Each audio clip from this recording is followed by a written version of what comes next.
What's up, YouTube? It's Desi, and I'm back with another video, y'all. So with this video, I'm going to talk about the 5 worst specialties to work for medical assistant, and this is just what my preference.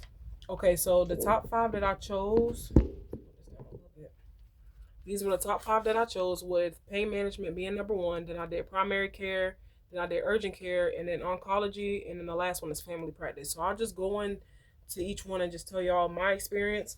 Out of all of these, I only had experience with just 2 of them, and that's pain management and family practice. All right, so first one, pain management. The reason why I feel like pain management is the worst is because you're not doing as much as a medical assistant. It's almost like everything is just on the doctor. So, meaning as in, with my experience, I did 2 years working at a pain management for medical assistant, and I learned a lot from him, but it was just to the point where it was like he was doing everything. Like, you don't really do much of the blood work. You're really just doing vital signs. You're doing prior authorizations for the medications. You're also just making sure that you follow up with scheduling the patient for like surgery if they need to get surgery or whatnot. But mainly pain management are patients who are like elderly, or they're either vets from the military, and they basically just have prolonged problems, meaning as in with their back, their knees, carpal tunnel, where they need trigger point injections, or just doing like certain procedures where they need to get like a nerve block done with their spine, anything like that. Like, basically, if you kind of just want like a chilled back medical assistant job, this is more so something for you, where you don't really have to do much. It would have been times where we would be at the office like pretty much all day, averaging about like 40 to 50 patients, because it was just his practice.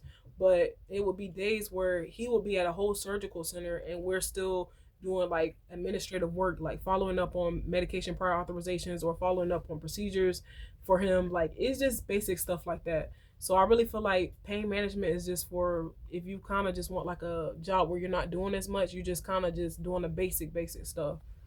For the second one is primary care. So with primary care, I didn't have any experience with primary care, but I really feel like with primary care, it's kind of very tedious to me, because you're dealing with, again, elderly patients. Like, primary care is basically your PCP.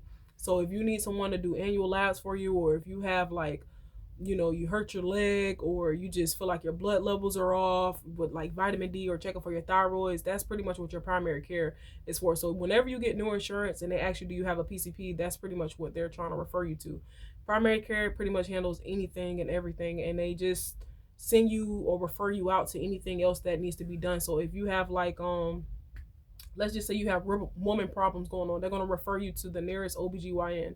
Or if you have like something going on with your heart, they're going to refer you over to like a cardiovascular or something like that. So I just feel like primary care is just, it's not where it's at. It's just with a whole bunch of mess going on.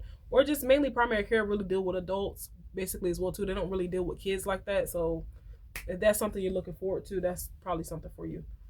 The third one will be urgent care. And the reason why I say urgent care is the worst is because urgent care, you don't really have a set schedule. Urgent care is pretty much where you work all day, every day.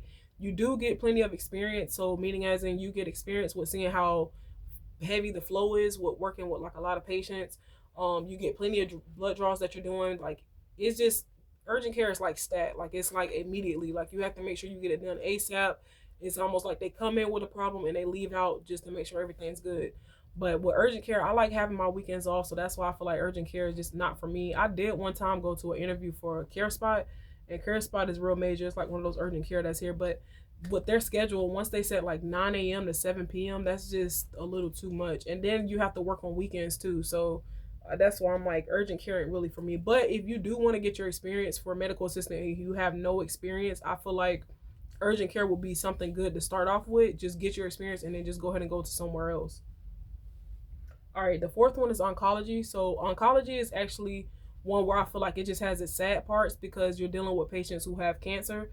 And I really feel like, just watching them fight for their lives every day is just like pretty sad. Like, really, oncology can go both ways. Like, I put oncology as one of the top 5 best specialties to work for as well too, because it's interesting. Like, just seeing how patients are able to fight through certain situations is very interesting. Not only that, just also following the development of cancer. So I feel like it has its pros and cons with that. But I would say just the only bad part that I would say about it is just seeing how children have cancer, and then also adults as well too, and then the elderly, and just coming to work every day to just see, technically some of them usually be dying when they do the treatment. So that's why I just feel like, oncology is just kind of like it's like a hit or miss with that specialty.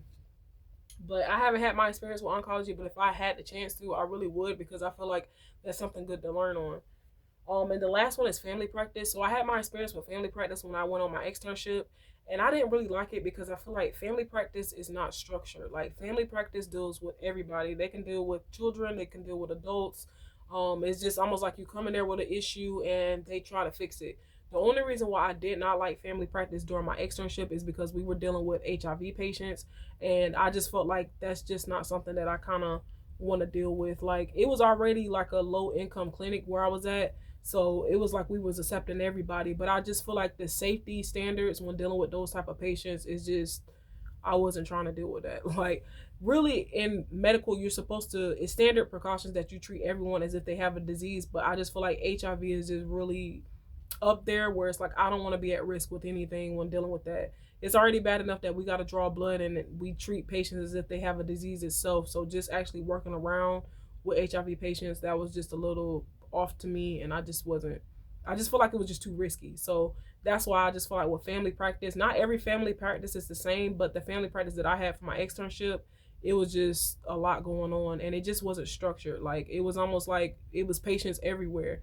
So those are reasons on why I did not want to do that. But everybody got their different preference when it comes to different specialties. These are just my top five, and I just hope this be able to help anybody out that's upcoming medical assistants. And good luck on your journey.